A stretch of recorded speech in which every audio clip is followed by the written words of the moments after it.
brought to you by the EveryDollar app. Start budgeting for free today.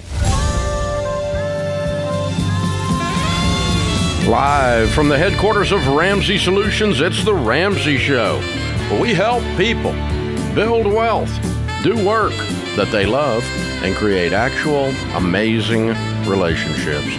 George Kamel, Ramsey personality, #1 best-selling author, is my co-host today. Thanks for hanging out with us, America. Lucy is in New York. Hi, Lucy. Welcome to The Ramsey Show. What's up in your world? Hi, Dave. Hi, George. How are you? Better than we deserve. What's up? So this is a crazy question, but I'm going to try and keep it brief. My childhood home, where my dad still lives, is an LLC with 3 other family member homes. There's 5 shares on each home, him, his parents, and his 2 siblings. And my dad's in poor health right now, and it will get passed down to me and my sisters after. And we just don't know how to even go about dealing with this. Due to the situation and other things, we just won't have peaceful use of this home. So we would like to sell it, but we have to sell it to one of the other owners, and we just don't know what to do. Yeah. Well, you have no control. They've structured this to where they have the control. Yeah. And so it sounds like you're probably at their mercy. Is there anything in the documentation that dictates the price at which one of the other people buy you out at? So I believe it's fair market value. But since my sisters and I will only own 1/5 of the house, does that mean if we can sell it to them that we would only get 1/5 of that? So your dad owns 1/5? Yeah. So like right now, 6 people actually own his house because. But he also owns 1/5 of all of theirs, right? Correct. Yes. Yeah. So your 1/5 is 1/5 of the total package of 4 houses. Okay. The total value of 4 houses you own 1/5 of. Okay, so that's kind of what we would sell it for then, is the 1/5 value of the 4. Yeah, that's probably equal to more than one house. Yeah. Okay. Then you and your siblings would split that? You said you have sisters? Yes. So our plan is actually to give it to our mom, the profits of it. Her and my dad built this house with their own hands when they were teenagers, and so we would like to see the money just go to her. But we want to make sure we're treated fairly in the sale of it, and the family has not been fair with anything else. But they can afford, they're very wealthy, they can afford to buy us out. Well, you know, I don't know what the documentation says. That's the question. Does the LLC say that you have the right to call them, to cause them to purchase, to buy you out? Do you have the right to demand that? And I'm a little shocked, as controlling as they've been on everything else, that they would have that in the documentation. But if it's that simple, that says you can say, you send a certified letter. Do you have copies of the LLC? Yes, my parents do have them, and then there's a couple other in the family. Yeah, you need to take a copy of the LLC to an attorney, and they can tell you what your rights are. But if it states, and I don't know because I haven't read it, and you haven't either, but if it does state that you can just send them a certified letter, and in so many days, 30 days, 60 days, or whatever, they have to buy you out of your 1/5 of the whole thing, then that's what it. You know, the evaluation will have to be placed on all 4 of the houses, and 1/5 of that, 20% of that comes to you and your sister. They buy you out, and then you've got to decide. Your mother and father are divorced. Separated, not divorced yet. Okay. But she was never put on the deed. None of the spouses. No, that's not the question. I'm just wondering why she's not already in the mix. But okay. All right, so that she doesn't live there, and you want to give her all of this money. Yeah. Okay. All right. So what do you think the 4 houses are worth? It's lake frontage property on Lake Ontario. There's a few million, to be honest. Wow. Okay. There's so if it's a huge compound. Yeah, if it's $2 million, it's $400,000 coming to you. Okay. Okay, and is this Canadian or U.S. law? We're in New York. I know, but I know you're in New York, but I'm just making sure. So you also need to get tax advice because you can't just write somebody a $400,000 check without creating a gift tax problem. Okay. So you give this, if they buy you out and you are the lawful owner, then that money is yours and you just give it to your mom, you're going to create a big tax problem. So there's a way to do that called the Unified Estate Tax Credit, but you need to seek good estate planning tax advice in this whole thing as well. So two things. One is get the LLC to an attorney. If your dad's in ill health, go ahead and do it right now. Whew. These just give me heart palpitations. The complexity of this, where you go, all right, 17 people will eventually own these 9 properties. That's not a blessing. No. Left to deal with that mess. Not given that they also live there. I mean, if you had, like I've got 17 properties that will be left to the 3 Ramseys, the next generation, and then there's 8 following them that it would be left to. Okay, called grandkids. So 8 of them could be easily managing or owning a whole portfolio of real estate, but they're not living in any of it. Their individual homes are their homes. So, but that's different than a family compound situation, which is a sweet idea until it's not.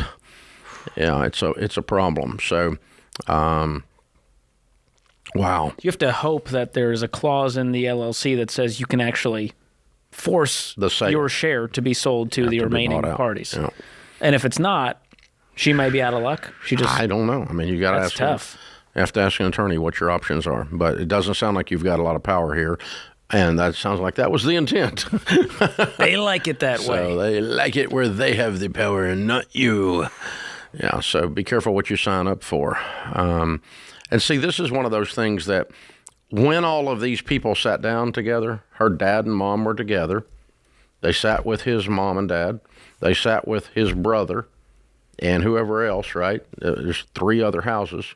So 2 siblings and mom and dad, they all sat down and said, hey, let's go buy this lake property and we'll just do a compound and mom and dad will pay for it and get it going. And then they'll give us the land and all be in the LLC and we all love each other. And that's how it started. But it really wasn't very well thought out because the long-term unintended consequences of here and now we sit. And there's no exit strategy for people not getting along. So you have to think through all of the what-ifs. Yeah, and if you do, it'll lead you to not do this, is what it'd be. So the only one that this worked for was the grandparents. No one else has had fun in this deal. And the grandkids now resent their grandparents. That didn't work out. Not the intended goal here of leaving a legacy. Why? Because we screwed around with stuff and it got all mixed up in relationships. Instead of just keeping stuff real clean, basic boundaries, love you, you have a nice life over there, come over here and eat dinner with us, you got your life over there. Yeah, that's a good idea. Yeah, it's when it's your personal residence, it's very, very, very sticky. This is The Ramsey Show.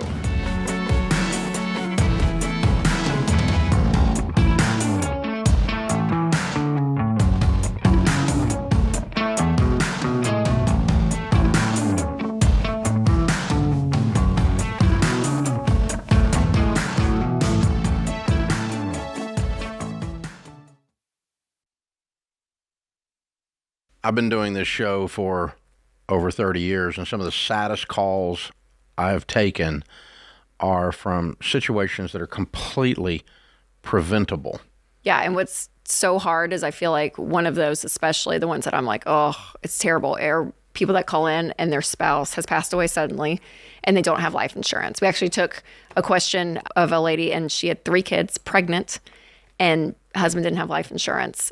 And I'm like, I can't even imagine. Or even if it was opposite, right? If a mom passed away, there's a dad with kids and trying to figure out, how am I going to afford childcare? How do I outsource some stuff that maybe she was doing? And it just takes the grief and the sadness of something like a sudden death to a whole new level. Like when you have to think through, how am I going to pay my bills? How am I going to eat next week? Yeah, in the middle of all that grief. Like, it's terrible. And so life insurance is the one thing, especially as a mom with 3 little kids, that I'm like so big on for people to get because it's inexpensive. Xander is the place that Winston and I actually get all of our life insurance. And we keep re-upping it because I'm like, I just want it there. Like, there's something about that safety of knowing that you have money if something suddenly happens. And it doesn't cost much because Xander shops among a gazillion different companies. It doesn't cost much. You just have to admit that someday you're not going to be here. You got to say it out loud, and you got to say, I'm going to say I love you to my family by taking care of them and taking the time to put this stuff in place. The cost of stinking pizza. It really is. So that is one thing to do, to say I love you to your family. So we've used Xander for all of our family's needs for insurance for many years, including, of course, term life insurance. To get a free quote, go to 800-356-4282. That's 800-356-4282, or go to Xander.com.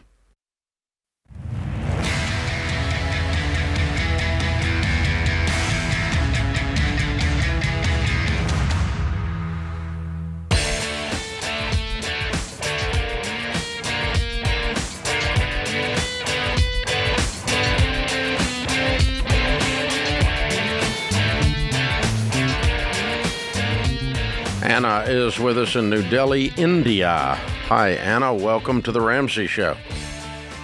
Hello. Thanks for taking my call. Sure. What's up? So my question is, I want to know, how much do I need to understand about our investments? You say don't invest if you don't understand. I manage the U.S. investments for me and my husband manages our India investments as he's an Indian citizen. Do I actually need to know about it, or is it okay for me to just be like, that sounds great, honey, thanks? You need to know about it. Okay. The only caveat is I have no idea what part of Indian culture I just stepped in. You didn't step into any, don't worry. Okay, but I've not got him on the phone. He's Indian. You're obviously American. Okay. So every month we sit down and he shows me the spreadsheet. It shows me where all of our money is invested. Okay, so he's very open to this idea. You're just trying to figure it out.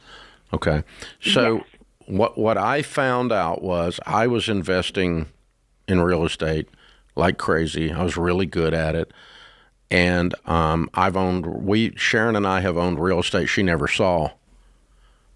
So like you're saying, she said, whatever you want to do, honey. I trust you. Yeah. Well, it turns out I was an idiot. Okay. So it would have been better had she actually been helping me by looking at that and saying, it just doesn't feel right. I got a bad feeling about that. And that's how she would have phrased it. And that would have given me pause. Well, it wouldn't have given me pause in those days because I didn't listen to anybody. But now I understand that who can find a virtuous wife? Her worth is far above rubies. The heart of her husband safely trusts her, and he will have no lack of gain. So it turns out that when you're married, you need to use all of your brain, which is both of you. Okay. And it's just you make better decisions. It's just better wisdom. And I'm not saying he's probably a lot smarter than I was. That'd be a low bar, but he's probably doing good stuff. I mean, he's probably and he's open to letting you see it. There's no hiding and there's no arrogance or anything like that in the way you've described this, which is a really good sign. But I think if something happened to him, I would want you to know what you had. Yeah. And vice versa. And that when you work together, you make better decisions. Now, George, you and Whitney have been married how long? 7 years now. Okay. So that's different than an old dog like me, been married almost 43, all right? But you guys have used that same principle because we teach that principle. And George is the nerd by far. I mean, 100%. He's deep down in the investments. Also the eye candy, but nerd as well. Oh, brother. Yeah, and humble. If you're watching on YouTube, you'll know that was a joke. But anyway, Whitney would be, she's sweet, and she would be someone that would normally say, I trust you, George, whatever you want to do. Exactly. And she also occasionally goes, hey, how are the investment accounts doing? Where are we at with our savings plan? And I go, here you go. She has the access. She knows the logins. But she understands it. She understands what we're doing, why we're doing it, the principles. Why did you go to that trouble? Because that's what we teach, I guess. But yeah. Yeah. And so part of it is just knowing that if you ask questions, he should be able to answer them with honesty and show you the accounts, give you access to the accounts, and understand the principles. Good job, Anna. Very cool. Interesting question. Shelby's in Jacksonville, Florida. Hi, Shelby. How are you? Good. How are you? Better than I deserve. How can I help? So my husband and I make about $4,800 to $5,000 a month, give or take over time, things like that. But our mortgage payment is $1,750 a month, and I mean, obviously we have other bills. We end up usually being able to save about $400 a month, which isn't. I'd like to save more than that. So I'm trying to figure out how to increase our income. Should I have this idea to start a small business, or should I just go get a regular, like, part-time job? Are you guys debt free? No. So we just had a daughter. She's 8 months old, so we're, obviously getting bills from hospital stays and stuff like that from her. And then I have a $10,000 student loan. So we have about $25,000 worth of debt. Okay, so you need money now. You did not have insurance on the delivery? We did, but that was after insurance. You didn't have $10,000 over insurance on delivery of medical bills? No, I mean, I'm just kind of, honestly, that's like a guesstimate. That's not just delivery. That's like, I had a high-risk pregnancy, so I had to go to a lot of different doctors, so I'm getting doctor's bills from that and stuff like that. It's not just from delivery. It's just medical bills in general. Yeah. Okay, so yeah, and it's probably not 10. It's probably more like 5 when you get into it. But okay. Yeah. I kind of tend to like over budget and things like that.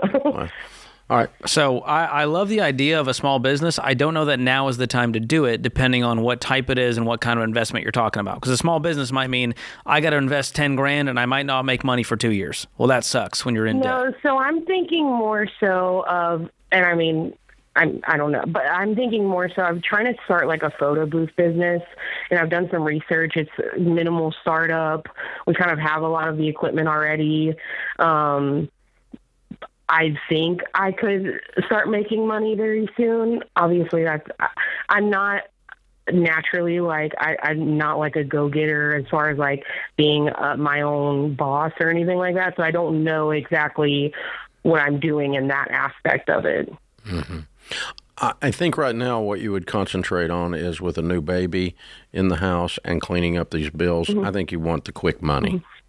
So that's going to be a traditional something that just hands you money right now. Later on, we might try a business idea, but right now, I mean, you're 8 months. Y'all aren't even sleeping great. So, well, we actually do have a really easy baby, so we do sleep really good. But yes, I understand. Yeah. I sleep a lot better. There are no babies in my house. Okay, so I'm just saying. Oh yeah. It's a hard time. It's a you're carrying a load right now of other things, and it's probably the time just to make it some extra money. And your first goal is not saving. Your first goal is clear these debts. Right. I want you to get 1,000. Do you have any money saved now? Yeah, we have. So we bought this house. We had a house previously, so we have some money. We didn't use all of our money into this house, so we have like $8,000 right now in our savings account. So. Mm-hmm. Okay, and so you could clean up these student loans today. I mean, these medical bills today. Yes. Yeah, I could clean up some of them. Yeah, I want y'all to make a list of all of them tonight and pay them all tonight. Yeah, because we've never been able to save like a significant amount of money, and I've thought about just using that money to pay it off. Yeah. But it's like having a security blanket in the savings account. I'm telling you, if you want to build wealth, the first step is to clear your debt. Their second step is to build a fully funded emergency fund, and then your third step is to begin investing long term. And you're going to do that by getting on a detailed budget, making every dollar behave, and go create some extra income, which you were offering to do, and that's why you called. So we're going to add some income. We're not going to have any medical bills hanging over our head after tonight. We have a smaller savings, and then we need to knock this student loan out by Christmas.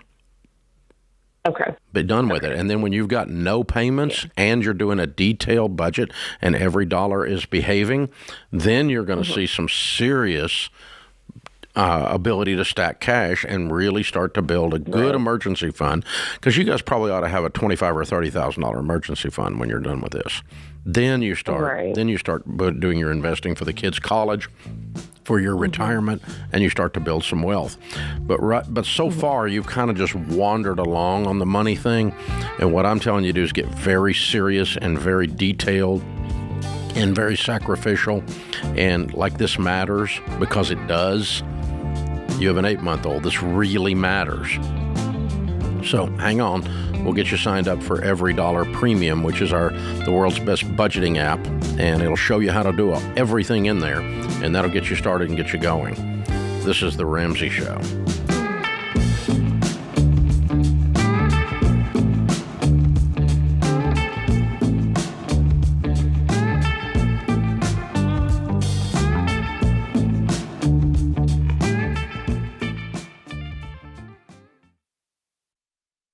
Hey, when you're gazelle intense, you sell so much stuff the kids think they're next. But when you've gotten rid of all you can, save money by switching your cell phone plan to Boost Mobile. It's just $25 a month for unlimited talk, text, and data forever. Boost is a major nationwide network that offers reliable 5G service, and here's my favorite part: transparent pricing. There's no hidden fees, no contracts, and there's a 30-day money-back guarantee, which means no risk. Go to boostmobile.com/Ramsey to switch today. That's boostmobile.com/Ramsey.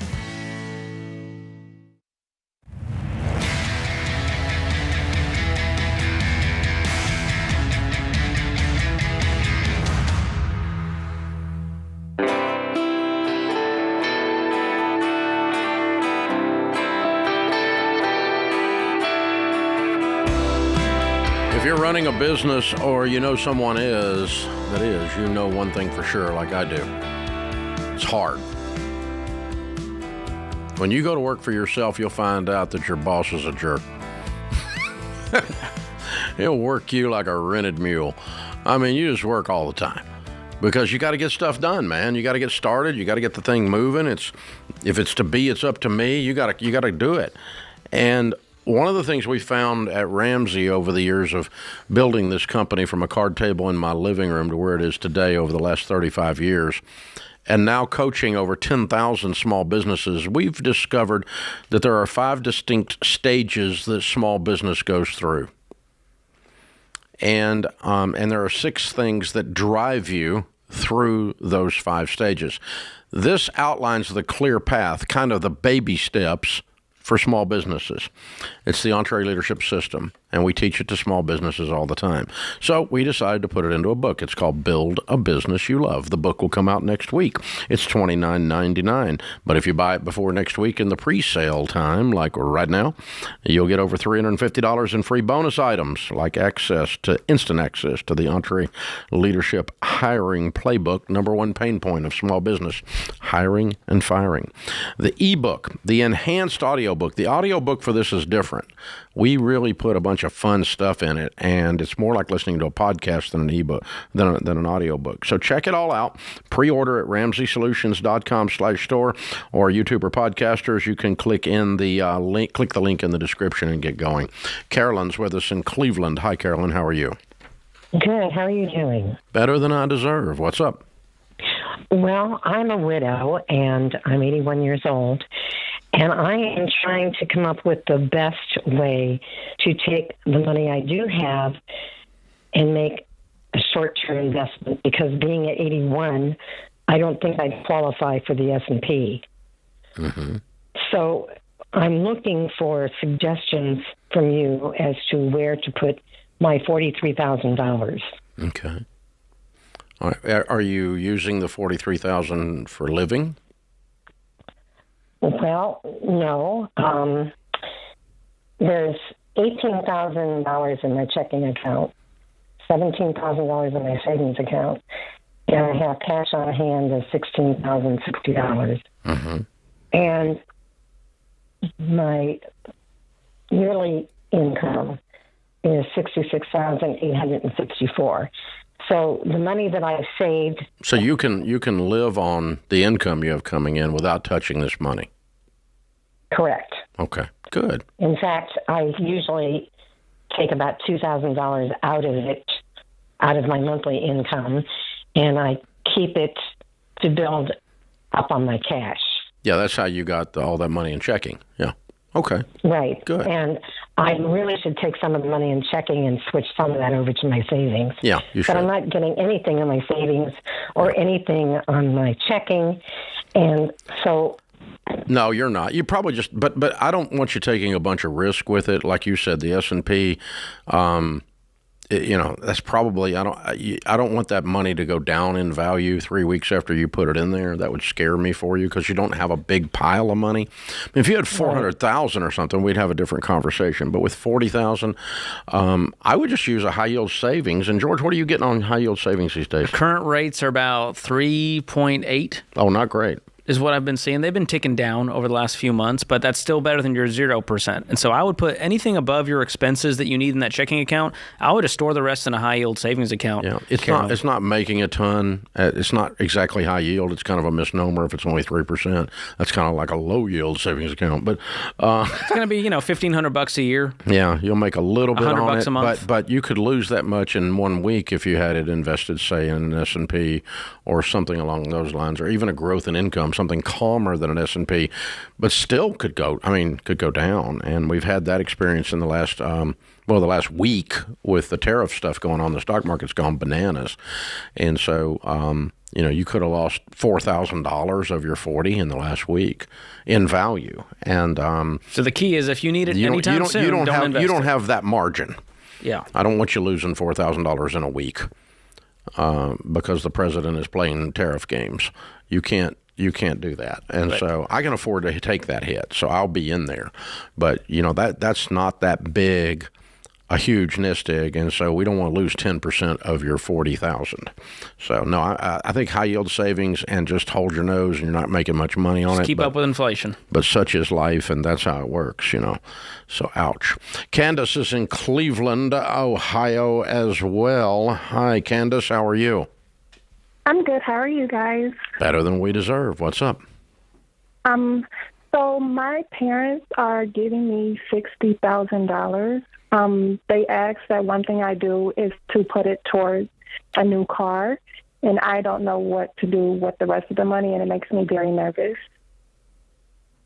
Okay, a better car, I hope, not a brand new car. No, I don't want a new car at all. Oh, okay. Okay. So where are you at financially? What's your income? I work for myself, and with that, I make about $60,000, and then I have a part-time job, and I make about $25,000. Way to go! So you're making $85,000. Are you single? Yes. How old and are you? I have a 13-year-old. I'll be 35 in 2 weeks. Good for you. Okay. And you have a 13-year-old. All right. And do you have any debt? No, I actually just finished your book last week and paid off my credit cards 2 weeks ago, and I don't have any student loans. I love it, Candace. Awesome. You got some money in savings? I have $1,000 in my savings, and then my son has about $3,000 right now. Mm-hmm. I do pay him from my company, so each year I can get up to the max of paying him. Cool. So you put in, so you read Total Money Makeover. Yes. Okay, so $1,000 is baby step 1, being debt-free other than the houses. Baby step 2, that's where you are. So you need to move to baby step 3 and fully fund your emergency fund, don't you? Yes, I do. Okay, so that's what we're going to use some of the 60 for. And what kind of car are you driving currently? It's a Nissan Rogue 2015. Okay. It has 162,000 miles on it, and I did replace the transmission a year ago, which was $6,000. So I'm kind of done with this car. Okay, so you're going to trade cars. How much are we going to spend on a car above what this brings? Right now, I looked at the value. It only will give me about $2,000, and I was just going to hold on to it so that my son can learn how to drive on it, and he can kind of tear it up in like the next year or so. Okay, so what are you going to spend on a car? I did not want to go over 30,000 at all. Oh, no, I then wouldn't. I think 20 is your max. Okay. Yeah. I put 20 on a car, and then I would do the emergency fund of 3 to 6 months of expenses, and so you probably need 25 in there. So we've about used up a big chunk of the money. Then that leaves you 15, and you can move some of that towards your son's college fund, and some towards your Roth IRAs, and start your retirement going. Right? Yes. That's pretty cool. All I did was follow the baby steps. You hear it? Okay. Yes, so it should be about 15 left to put in the savings, is what you're saying? Yeah, I mean, if you put 25 on a car, or 25 in the emergency fund, 20 on a car, that's 45 of 60, correct? Yes. And $7,000 would max out a Roth IRA for the year. Yes. And then you got 8 left over. If you do it before you file have you filed your taxes yet? Yes, I did already. Okay, and then you could do $7,000, and you could do $7,000 next year, and so on. But yeah, you're right on track. Now, your mom and dad just gave you a $60,000 gift. They understand there's gift tax involved? So they're giving me some and giving my sister some too. I know, but there is no gift tax. But the max, there is a gift tax. Anything over $19,000 has a gift tax. So your mom could give you $19,000, your dad can give you $19,000, but that's only $38,000, which leaves them taxable above that. So they need to get some tax advice, because there's a way they can do this with a unified estate tax credit. But if they just write you a check and then they get audited, they're going to get hammered for gift tax. So you need. Folks, be aware, 19,000 is the max. Now, again, you could do 4 times that if it's couple to couple, but this is a couple to an individual, so double that. Mom gives her 19, dad gives her 19 is your max.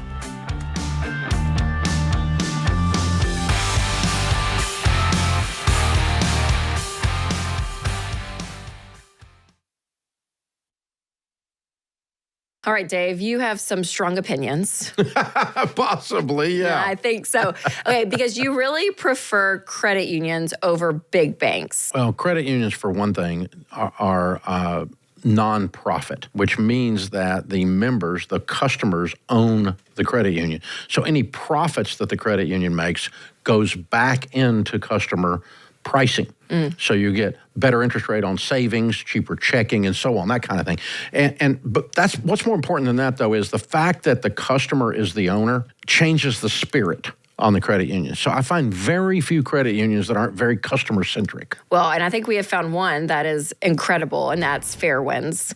They are an incredible credit union that is really out with the heart to help the customer. They're the right kind of people with the right kind of values. And they've done a really, really good job with customer service.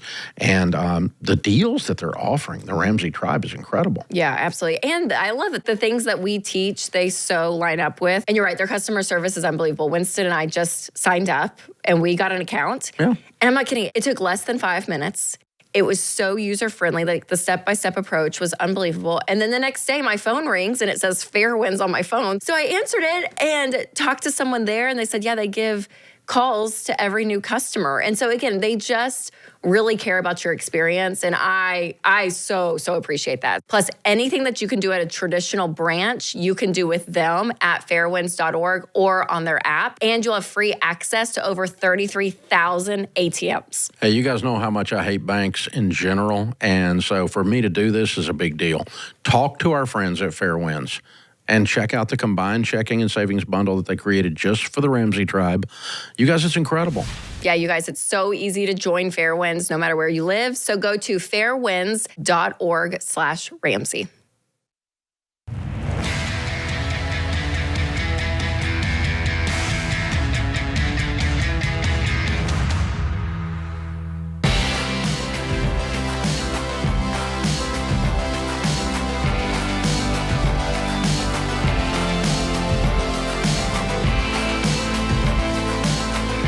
The Ramsey Show question of the day is brought to you by Why Refi.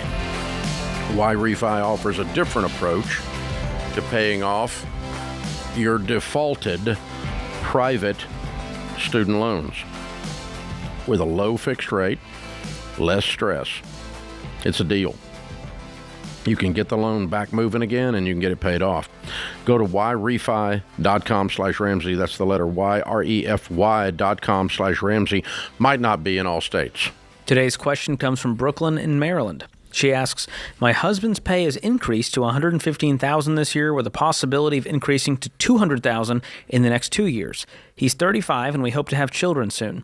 We have a $750,000 Xander term life policy for him. Should we increase the life insurance amount based on his income increasing, or are we okay to stay with the $750,000 policy? We're on baby step 2 with about $100,000 of debt. We rent and don't plan to purchase a home until we have a fully funded emergency fund and at least a 20% down payment. Good. A lot of good things happening here. So the question is, income increases. We recommend 10 to 12 times your income in a term life policy. And so he's making more than 75 now. It's time to keep the policy you have and add a new one onto there to supplement it. Yeah, that's what I would look at. What you can do is price that and say, all right, you don't have kids yet. So if he passed away today and you got $750, you probably are fine. Your expenses haven't doubled. Yeah, you're probably fine. Now, if you wanted to replace the income and the lifestyle associated with his income for you and a couple of kids, then you're not fine. And so you're going to kick it up to about $2 million. But price another $1 million if you wanted to, and look at how expensive it is. It's not very expensive. If you're, it sounds like I'm going to guess healthy and say 35-year-old. I'm going to guess and say they're in their 20s. He's 35. He's 35. Okay. Yeah, and if you're not overweight and you don't smoke and you're 35 years old, it just doesn't cost that much. But those are the two. Those are the obesity and smoking are the two biggest factors. They'll blow your life insurance through the roof. But likely less than $100 a month, based on what I've seen from these. And you got $100,000 you're trying to pay off, so you might say, I'm going to price it, and then based on what the price is, if it's really cheap, I'll go ahead and do it. If it feels an ouchie while I'm trying to get out of debt, I might wait a year to do it. It's not the end of the world. You're going to be fine either way. But yeah, you're really wise to be staying up on it and asking the question.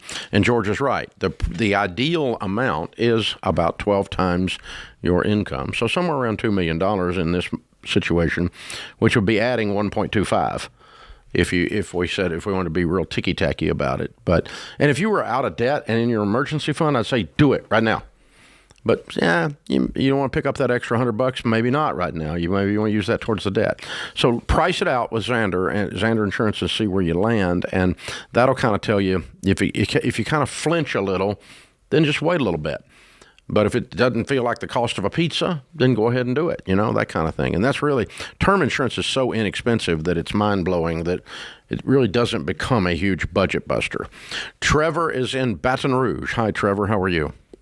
Doing good. How are you? Better than I deserve. What's up? So I'm just calling for some advice. My wife had gotten pregnant, and due to her job, she couldn't work while pregnant. So due to that, we ended up getting behind on our house note, and we have about $20,000 in debt. And I was just wondering, where should I go from here? How much is your house payment? It's $2,100 a month. What do you make? Last year I made about $75,000. Okay, so you're taking home about $4,000. Yeah. How many payments are you behind? I'm behind $18,000. So I don't know the months. I think around 9 months. Yeah. When's your baby coming, honey? We've had her already. My wife went back to work Thursday. Oh, good. She's 3 months old. Yeah. Okay. So what's your wife make? She brings home. She's working less hours now, so she's going to be bringing home about 45 this year. Okay. She's working less hours because she has a 3-month-old? Correct. Yeah, she's going to be working part-time now. Who's the baby staying with? Us. Oh, so at her work, they have a playhouse that she pays $180 a week for. Can she work more since there's a playhouse there? No, the playhouse isn't open on Fridays. That's the issue. So she's working all she can. 4 days a week instead of 5? Correct. Okay. What's the mortgage company told you? I actually just got off the phone with them. They were telling me, that we're not in active foreclosure, but it's going to be coming soon if we don't do something about it. Yeah. You know. Is it an FHA, a VA, or a conventional mortgage? It's an FHA. FHA. Okay. Yeah, you're due. You're due for them to start coming now. What's the house worth? About $250. And what do you owe on it? $225. What other debt do you have? I have a car debt that's $8,000. Some credit cards. About the total is about $3,000. You behind on everything else? I'm not behind on anything else, no sir. Okay. What's that car worth? You owe 8 on it. What could you sell it for? Like 5. You're underwater on that? Yeah, it's been an accident, so You got anything else? You got anything you can sell to help with this $18K? I don't, but I am. So I'm going. My job recently asked me if I wanted to go to Florida for 2 months, which is gonna. I should be making around $30,000 for the next 2 months. It's with per diem and stuff, so that'll definitely help out a lot. You can make an extra or you can make $30,000 in 2 months. Yeah. Yes, sir. And she can be at home working and keep bills covered at home. Correct. Well, then you can be current before you get foreclosed on. Okay. Right? Yes, sir. I mean, if you make 30 and it takes 18, now it takes 20 because we got another month involved, right? It takes 20 to get you current. And you make 30, I think we got it covered because it takes 30 days to foreclose minimum, and they hadn't even started. Yeah, I haven't even received the breach letter. They were saying after the breach letter, it's 65 days before it goes into active foreclosure or something. Okay, so you've got 90 days. Mm-hmm. You got 3 months, and in 2 months you can make $30,000 to catch it up. Right. Well, I'm not leaving till the end of this month, so it'll be right at 3 months that I can make the money. So May and June, you're bringing in this money. So here's what you can do then. All right, there's a process with a mortgage company called a forbearance. A forbearance is where you pay payments, double, triple payments, that kind of thing, until you're current, and that stops the foreclosure. HUD, FHA, requires that they attempt a forbearance before foreclosure if you request it. Okay. So you're going to request it. Okay. And I want you to set up a system where you pay double payments until you're current. But you're going to get current in 90 days anyway. Mm-hmm. You're going to pay it faster than that deal. Okay? Okay. Yep. So if you want to call them back and say, I want to do a forbearance of 2 payments a month beginning at the first of the month. Okay. Then I want you to pay it current as soon as you can, even though you made that deal. Does that make sense? Mm-hmm. I want you to pay it faster than that because you're going to have the money. Yeah.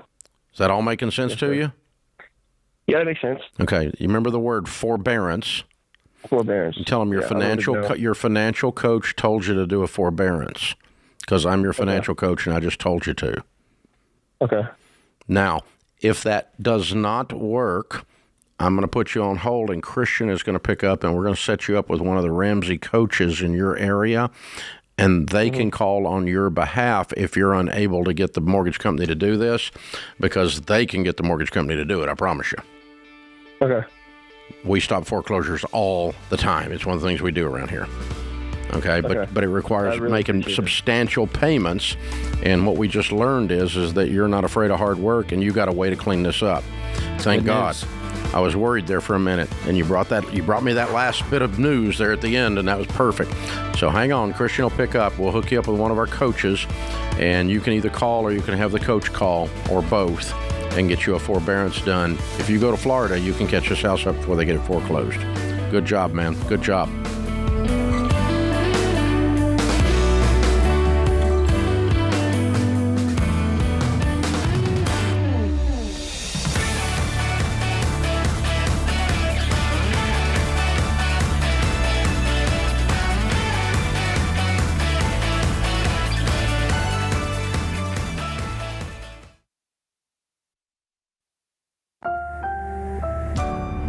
Brought to you by the EveryDollar app. Start budgeting for free today.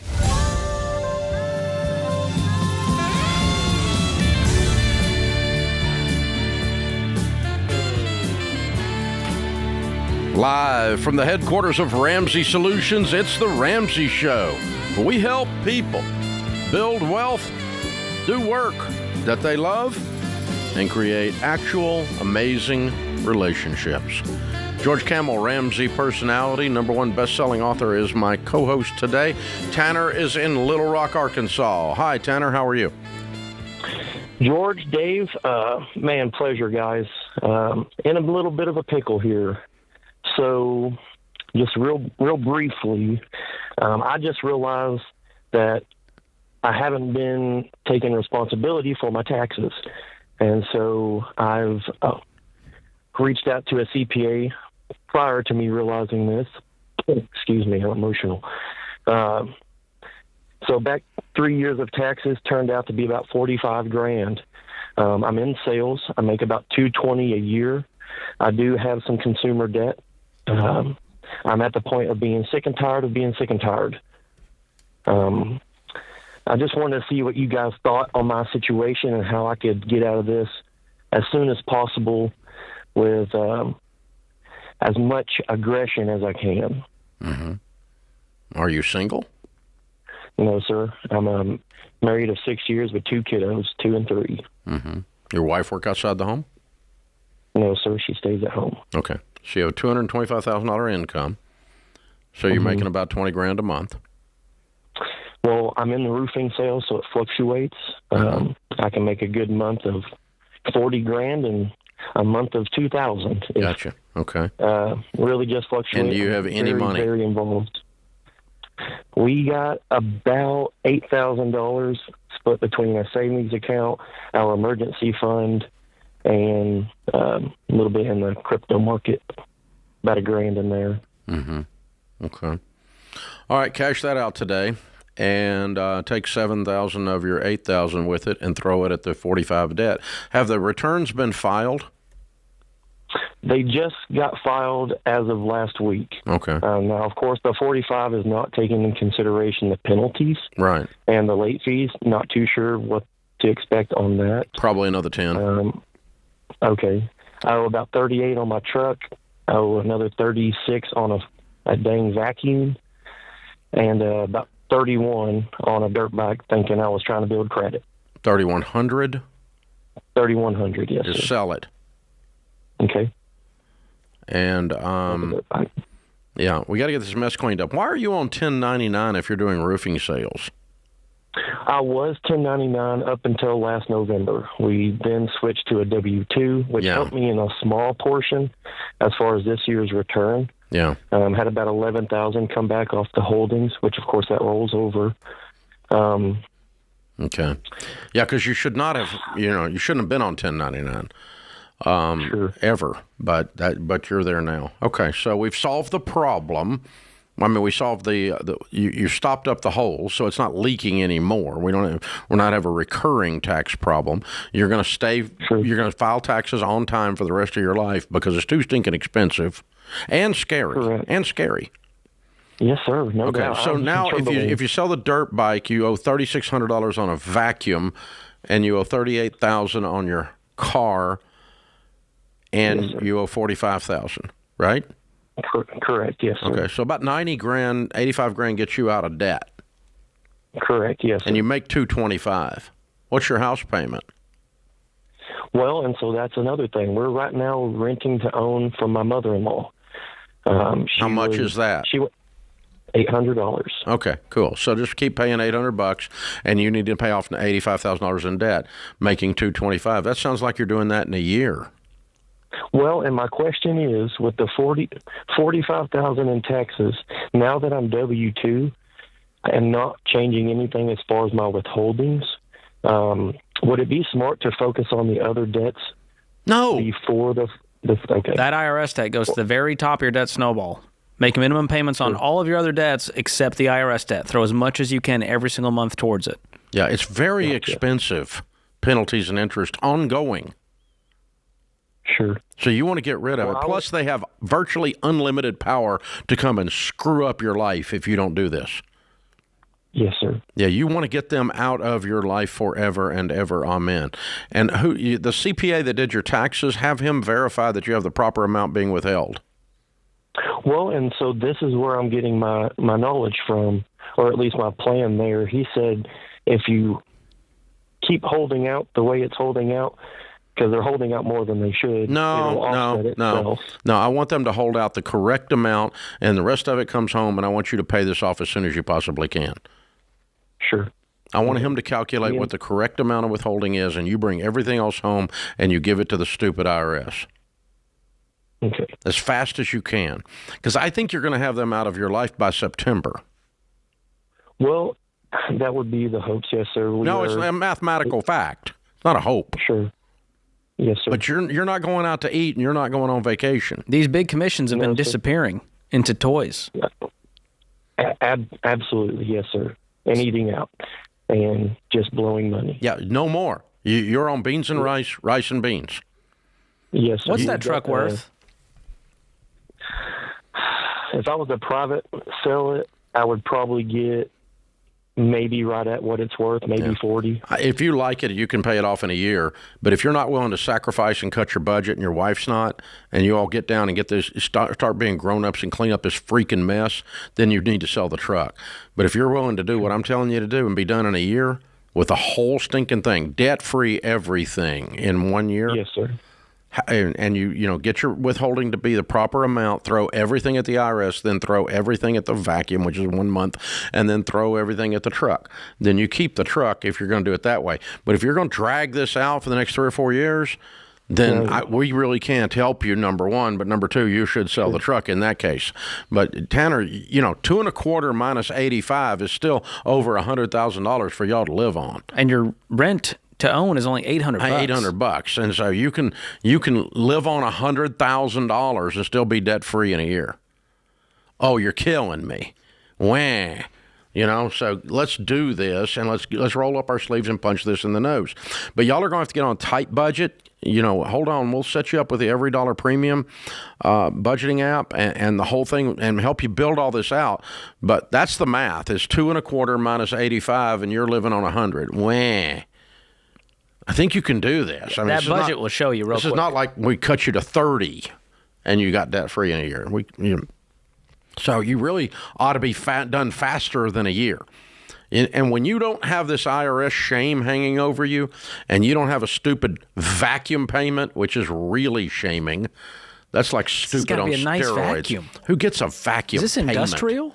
Yeah, I mean, when you get that stuff out of your life, you're going to feel so much better about you. You're going to feel like clean, Because you just look at that stuff and you go, I don't like me right now. I didn't pay my taxes and I bought a vacuum on payments. And when you get rid of that, man, I'm telling you, you're going to love it. You're going to feel so much better. But you're going to have to bust your butt for a whole year here, like going crazy. You can do this. Man, I've looked at stuff I've done. I go, Dave, you are an idiot. And I want that stuff that reminds me and I'm an idiot. I want it out of my life because I don't like being reminded. You don't want to do it twice, that's for sure. I don't like it. It's not fun. This is The Ramsey Show.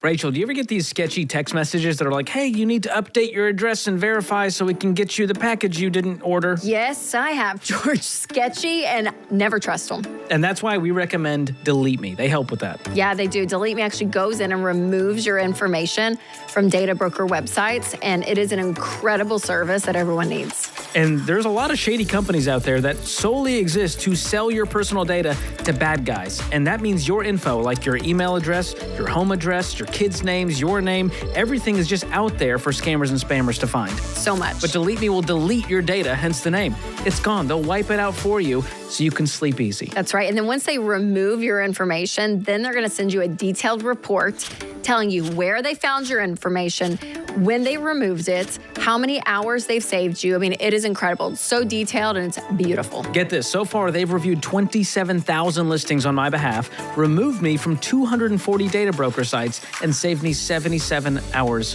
of time. It's incredible. Absolutely amazing. And Winston and I now get fewer texts, weird emails, spam calls, all of it. I love it. So you got to be sure to check them out.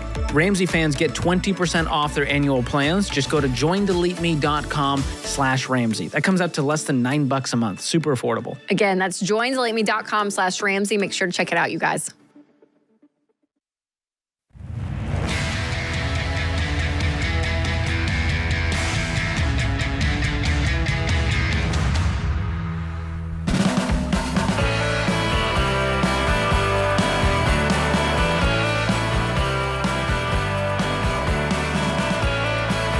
Tax day is only a week away. Don't put yourself through the stress of waiting until the last minute. Or worse than that, wait 3 years like that guy a minute ago. Don't do that stuff. Get your taxes filed on time. None of us like taxes, but listen, it makes your life worse when you don't take care of stuff. So you're going to be fined. You're going to be fined big time, and you're going to see all kinds of late charges and interest like you've never seen. So you don't go to jail for not paying your taxes, but you can go to jail for not filing your taxes.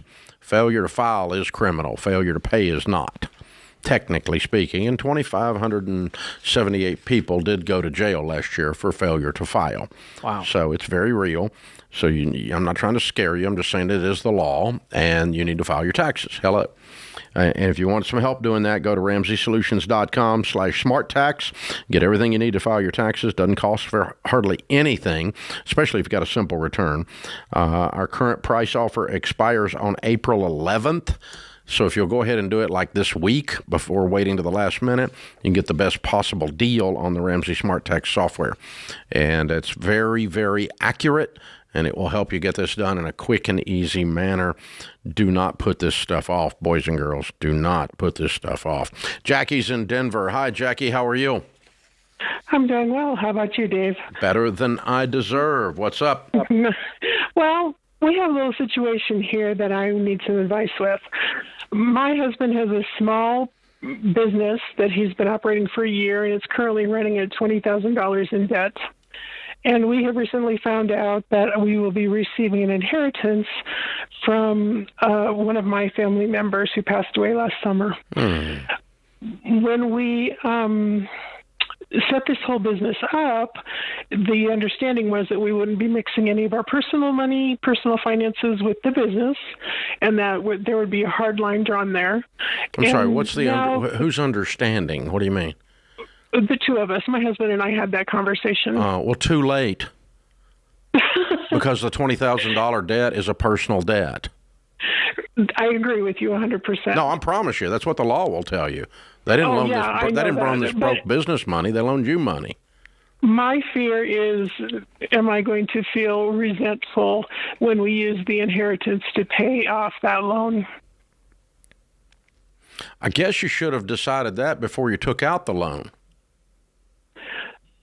And I know it was a verbal agreement between the two of us as husband and wife, and he totally was on board that the business would have to pay for itself and that we wouldn't be using any retirement money, any of our personal money to pay that off. But that was mythology. You don't have the power to do that. You understand that if you don't pay this bill, that they're going to come take the stuff you're talking about. They're going to sue you. I totally understand that. So, you already have mixed it. You've already made that commitment when you all took out the loan. I think you're already resentful. You have some kind of mythology that you somehow kept this separate. It's not separate at all, hon. You're on the hook for it. So I understand that. I know 100% we're on the hook for it. I guess maybe it's a relationship question. He hasn't. How much is the inheritance? It will be close to 150. Okay, and you didn't want him to open the business? No, I did. I wanted him to succeed at the business. Totally. Is it succeeding? Not 1 year in. Is it losing money still? Well, let me go back and say that. Last year, it's a very small lawn care business, and it's only last year he grossed $50,000, netted about $20,000, and put all of that right back into the business. Unfortunately, it wasn't to pay the loan. It was to buy more equipment, and that I didn't necessarily agree with, but I went along with it. Okay. And then there was also an agreement he would be working in the off season to be paying off that loan, and that didn't happen either. So that's why maybe perhaps this is more of a relational question. Yeah, I think those are the two problems, not the inheritance. It's he didn't follow through on what he promised as a part of this process. Right. I would agree with that statement. And I think we've got to address that. And how do I address that? Like the moment it happened, you should have addressed it. No, we're not putting money back into this. We're going to pay off the debt. Yes, you are going to get off your butt in the off season and work. This is what we said we were going to do. Now, you could be a little less mean than that, but you still need to have that conversation, right? I agree. Okay. I just want to make sure that what I'm thinking is correct. I think what you're thinking about those two things is absolutely correct. I think you didn't address it when it happened, and so now it's lingering, and that's where the resentment's coming from. And I kind of don't blame you, by the way. I think you're right. I'd be a little pissed, too, about that. So I think we got to reset our expectations on the operations of this business and the paying back of this loan, and then let's let that run a little bit, and then I'm going to write a check and pay off the loan. But he's going to have to, he's going to, number one, a lawn care business should be making more than that in 1 year. Okay. He's not working much. Well, part of it was the initial investment into the business. That was part of the $50,000. I mean, it was an already established business, and he bought it from another gentleman. Yeah. And so that doesn't sound like it was very established. Yeah, wasn't making much money. $20,000 and you run the mower yourself. You own a bad job. You don't even own a good business. Is that the question, or was there too much being spent on the budget? I don't believe the budget was followed very well either. Yeah, I think we need to learn how to run a business. And I think you're right. So I think there's several things going on there that he actually does need your help with. Okay, I'm not sure how he ended up. How old is he? 56.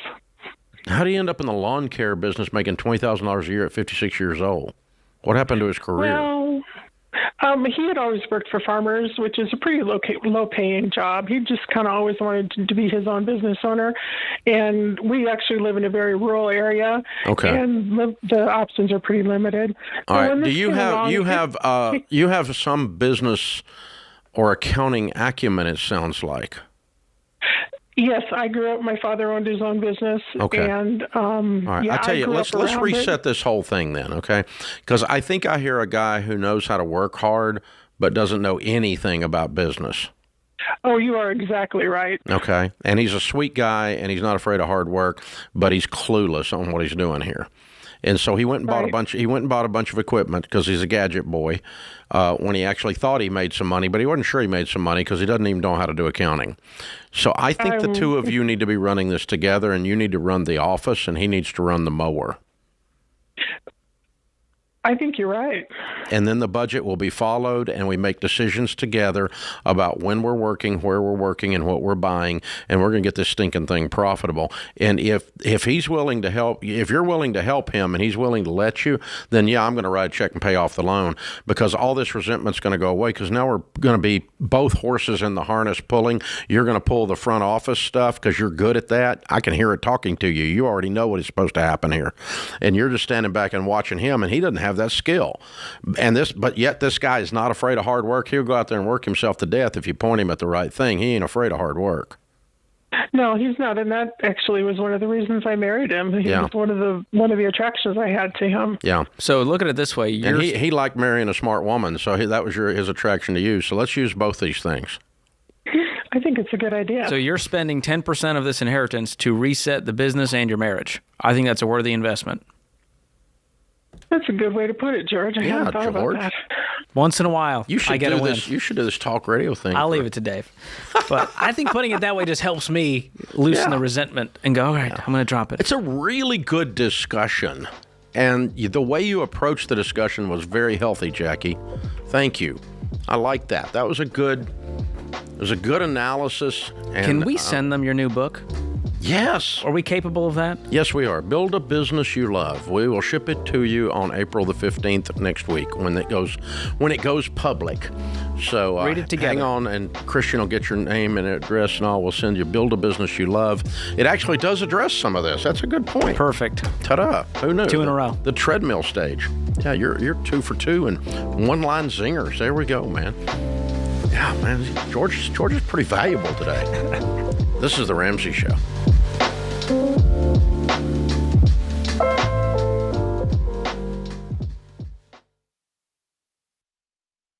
There's a time in your life and the baby steps for renting, but you don't want to do it forever because when you rent, you're still paying for a mortgage, just somebody else's. Plus, rent means instability in your budget because it always goes up, never down. So when you're ready to buy, make sure you work with a mortgage partner you can rely on. Churchill Mortgage. Churchill is Ramsey trusted to help you make the move from renting to home ownership wisely. Churchill understands that when you buy a home the Ramsey way, your mortgage payment will be a consistent, manageable part of your monthly budget. Plus, when your home is paid off, that was your largest expense. Now it's extra money in your pocket and an asset towards turning you into a baby steps millionaire. Get started on the American dream of home ownership today at churchillmortgage.com. That's churchillmortgage.com.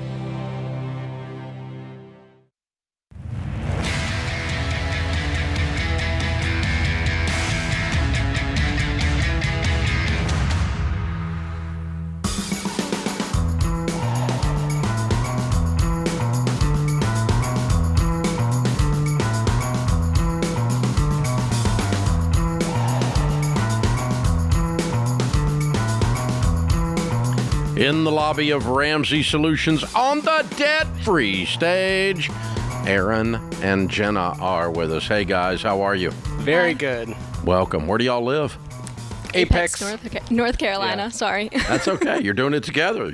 We know you're united anyway. That's good. So what do you guys do for a living? I'm a director of music education for a music store. Mm-hmm.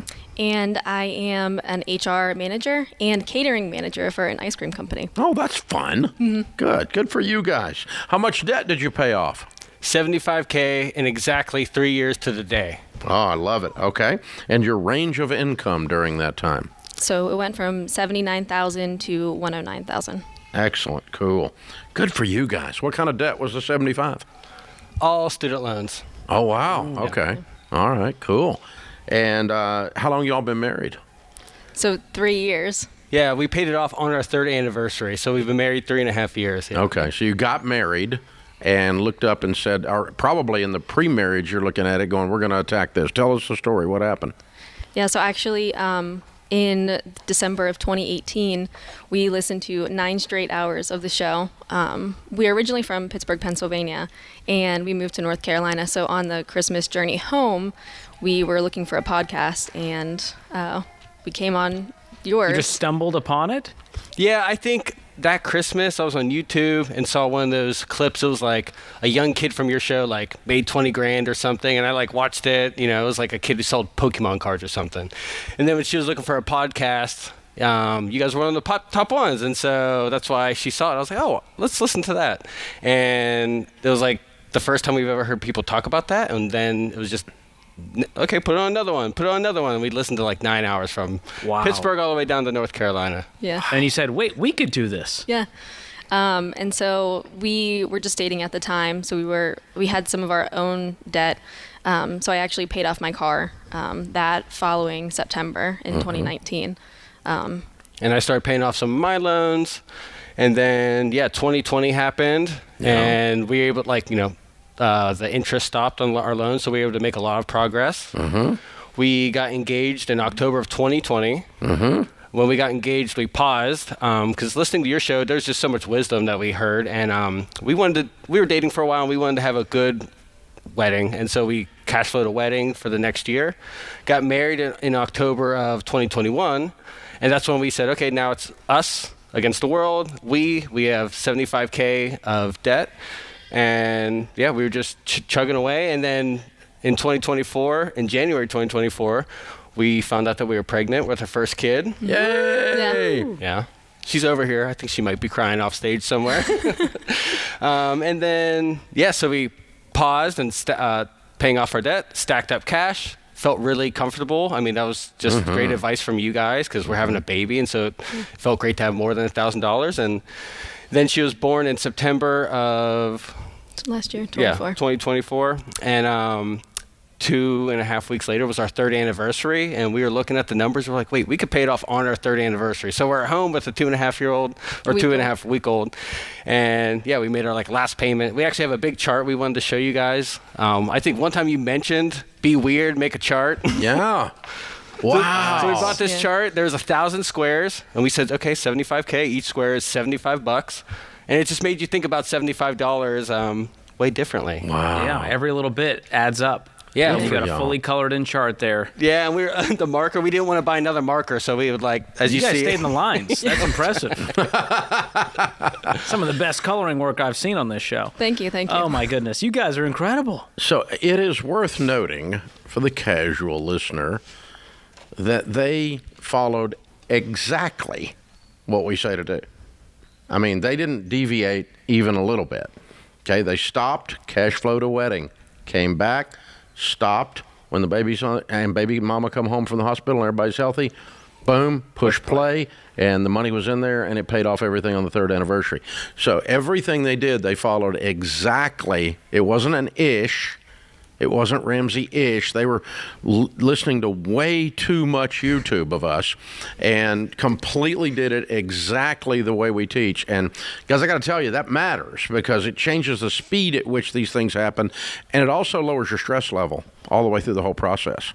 Yeah. Oh, yeah. I mean, we've never ever thought about money or thought, there's never been any contention over money. It's just been like, oh, that's the plan. This is what we're doing. And it just allowed us to focus on everything else in life. Wow. Yeah. You guys are in your 20s from what I can tell. Oh, thank you, Joe. I mean, just a young couple who goes, we can do this plan. Because people, here's the thing. How old are you? I'm 33. I'm 32. Amazing. Okay. Yeah. All right. Because Dave gets a lot of flack, and they say, well, Dave's plan, it's so out of touch. It doesn't work in today's America. And here you guys are, smiling, relaxed, peaceful, going, no, we did exactly what they said to do because they said it would work if we did it. Yeah. And amazing. Actually, we even bought a car during that time because he had gotten into a car accident and his car was totaled. Yeah, we cash flowed a car with 240,000 miles on it. Hey. Yeah, so we bought a used car, but we were able to cash flow it. And once again, it was just very quick, painless, and stress-free. Wow. Way to go. What do you tell people the key to getting out of debt is? I would say staying motivated and dreaming about the future. And we would always talk about what we want our future to look like, and having this baby and what we want her future to look like, and just planning and really daydreaming about what life could be. Wow. Yeah. Congratulations. How's it feel now that you're free? Great. Okay. Amazing, yeah. And what's her name? Eloise. Ellie? She goes by Ellie. Yeah. Ellie. Okay. All right. Perfect. Because we can hear her. Do you want to? I don't care. It doesn't bother me a bit. I've got grandbabies. She's already doing the debt-free scream. Do you want to bring? Yeah, do you want to she's bring kind her of doing in? it off. Do you want to let her stay over? It's up to you. What do you want the picture to look like? Because that's the. Bring her over. Yeah, we can bring her over. Okay, guys, let's bring the crying She can look baby back on in for the debt-free scream. I on love YouTube it. one day. That's fabulous. Hey, she's why you did the whole thing. I mean, come on. This is changing your family tree, and if she wants to scream about it, we'll let her. I don't care. That's good. Yeah. It's all good. Oh, what a cutie. Oh, yeah. Oh, really mad. She's mad. I love it. That's so great. So fun. All right, Aaron and Jenna and Ellie, you join in too. From Raleigh, North Carolina, $75,000 paid off in 3 years, making $79 to $109. Count it down. Let's hear a debt-free scream. 3, 2, 1. We're debt-free! Yeah! You did it, Ellie. You did it. I love it. She elevated that debt-free scream. She calmed right down. I think she just needed some Papa and Mama time. That's all she needed. Oh, my goodness. That's fun. How fun. Hey, guys, that's pretty random that we show up because the YouTube numbers are ridiculous for the show. They're wonderful because so many of you watch and listen there. Thank you. We appreciate that.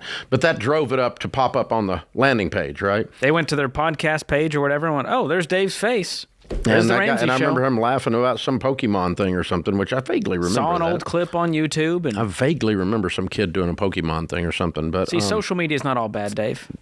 Well, if it helps people change their life. There you go. It's a rare moment. It led people to the full show, which has nothing to do with social media, but yeah, it's if it's a feeder, I'll take it, right? And so they get somewhat randomly. We'll call God's finger dialing that in there, and we were good enough to engage them for 9 hours. Wow! And something we were doing was. That would give me a headache, but yeah, that's a lot. I thought only Joe Rogan could hold you for 3 hours. That's a lot. He can. Joe's the king. He does a good job. But yeah, I mean, yeah, I guess that's true. I guess I have listened to. I haven't binged. Well, we can hold a millennial attention span. That's something to celebrate today. Well, take the win. Well, and they won. Congratulations! What heroes, man! They're invincible. They took control, man, and they can do anything. It's pretty amazing. This is the Ramsey Show.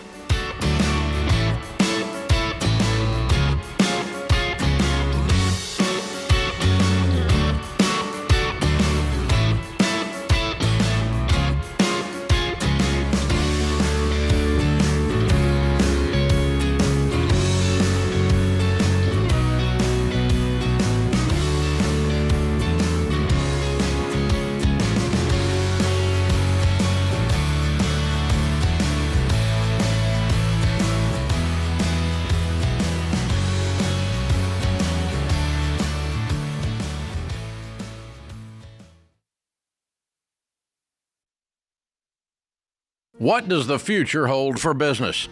Ask 9 experts and you'll get 10 different answers. Economic growth or a recession. Business taxes will go up or down. AI will help us work, or it will replace us all. But there's no such thing as a crystal ball. That's why more than 40,000 businesses have future-proofed themselves with NetSuite by Oracle, the #1 cloud enterprise resource planning system. Ramsey Solutions uses NetSuite, and you should too. Whether your company's earning millions or even hundreds of millions, NetSuite helps you respond to immediate challenges and seize your biggest opportunities. With one unified business management suite, there's only one source of truth for the visibility and control you need to make quick decisions. NetSuite's real-time insights and forecasting help you see into the future with actionable data.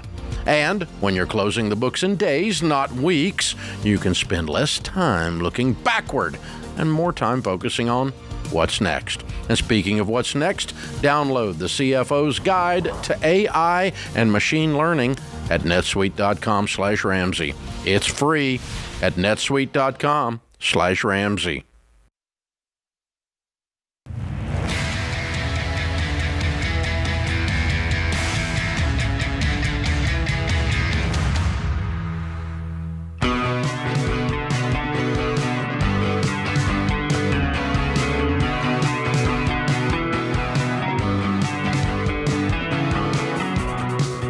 Hey guys, if you want to help us out, you can subscribe to this show, click the follow button, click the share button, or cut out the link and send it to somebody to share. Let people know this is happening. When you do that, it changes everything, and more people learn about this information, and it helps them change their lives. That last couple was pretty impressive. Very, very well done. Preston's in St. Louis. Hi, Preston. How are you? I'm doing good. How are you? Better than I deserve. What's up? Real quick, I just want to say I've grown up listening to you. My mom, every day when she'd pick me up from school, she'd pick me and my brother up, and we'd be listening to you. So I wanted to give a quick shout out to her and a shout out to you. That's fun. How old are you? I'm 26.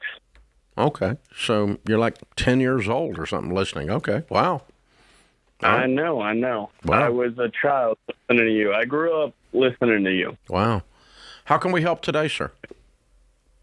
So my question was, was, with everything going on within the market and everything like that, how is it that you're supposed to grow wealth throughout everything with the stock market supposedly crashing, everything like that? Got my cat jumping on me, sorry. Okay. So you remember that part where you were listening to me before? Yeah. And if you might have been too young to hear it, okay? But probably this is not the first time the stock market has gone down. Yeah. And there's nothing to indicate that this is a crash. Nothing. Okay? Yeah. Nothing.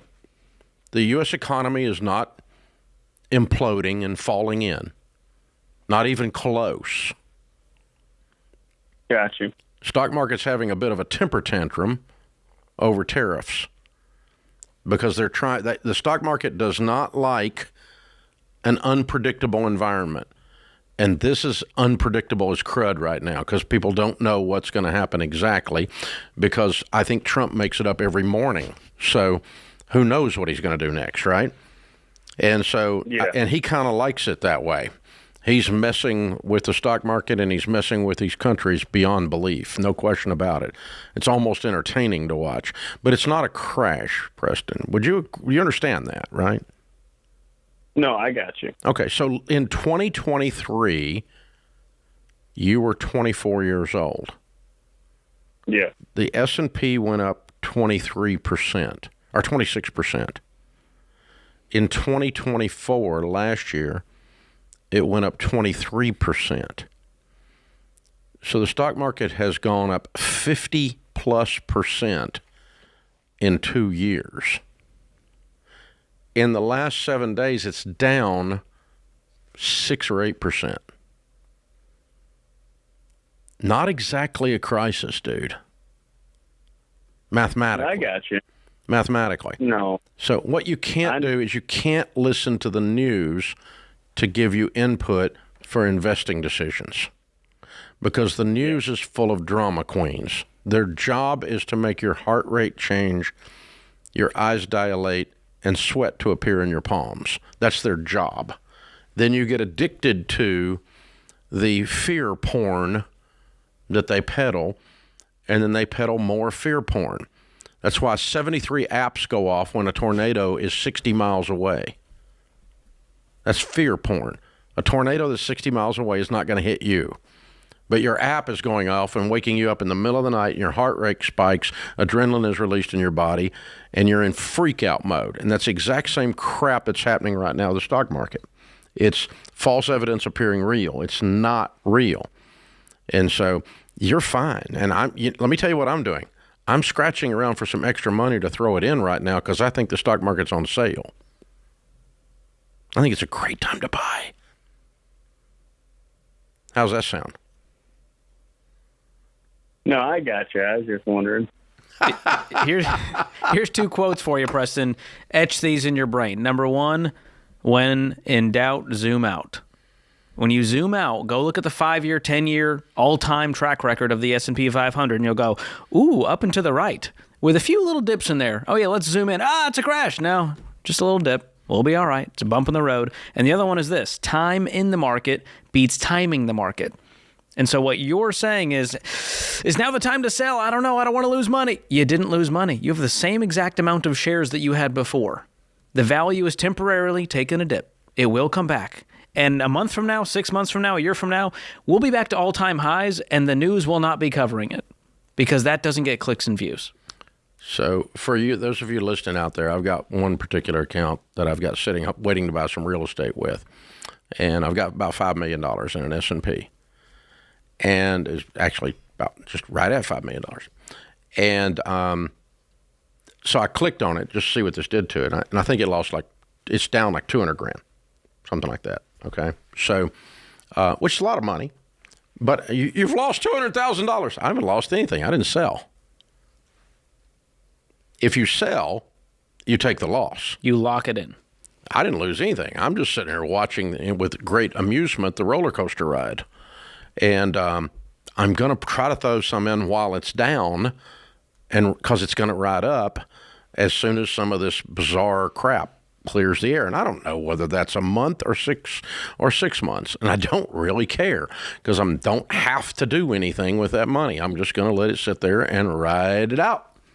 Ride it out. You're not desperate. Wave up, wave down, wave up. And you don't lose anything until you sell. It's just it's a paper loss. I mean, it's a chart is all it is right now. And that same account, by the way, has gone up freaking 23 and 26% in the last 2 years. Now, that's not normal up either. It shouldn't be that much. Your average on the S&P since it began is 11.8.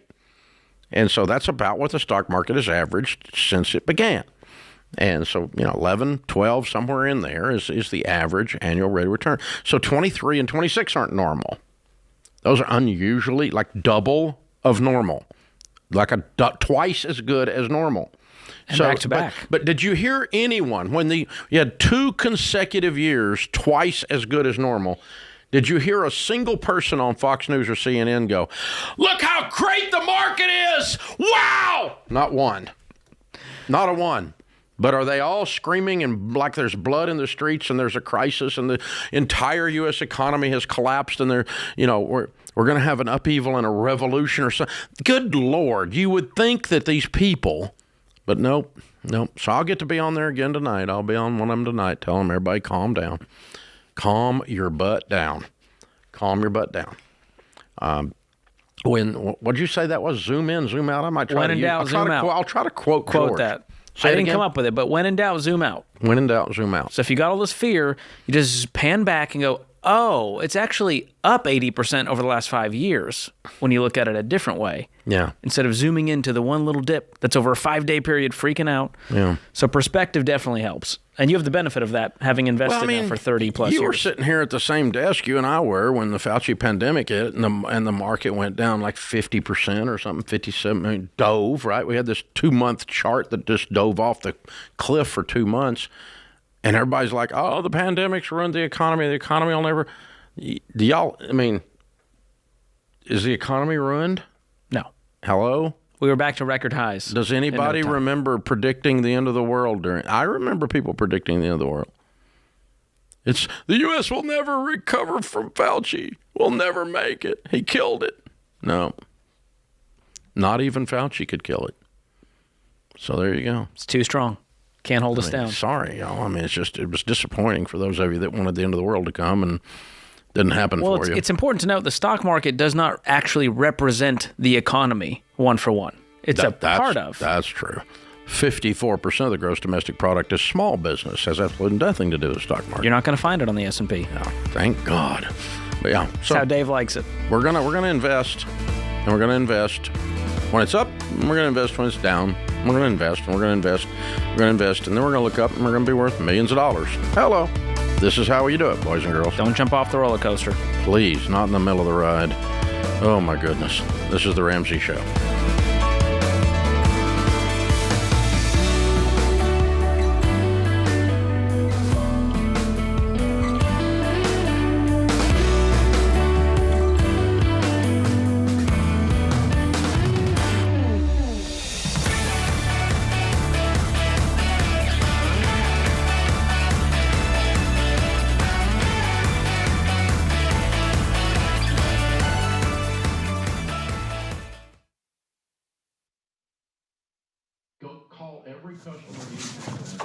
Hey, what are you still doing here? You know the rest of the show's happening on the Ramsey Network app, right? So you got to jump over there to continue watching. You can download it for free. Just go to your app store, type in Ramsey Network. It's completely free, and I'll drop a link in the show notes to make it easy for you. So if you're watching on the app, you're in luck. But if you're watching anywhere else, this show is over for you. So jump onto the app and let the fun continue. All right. Go on now. Don't make it weird. Okay, I got nowhere to go, so you need to go. Okay, bye-bye now. All right, it's getting weird over there, guys. What do we do?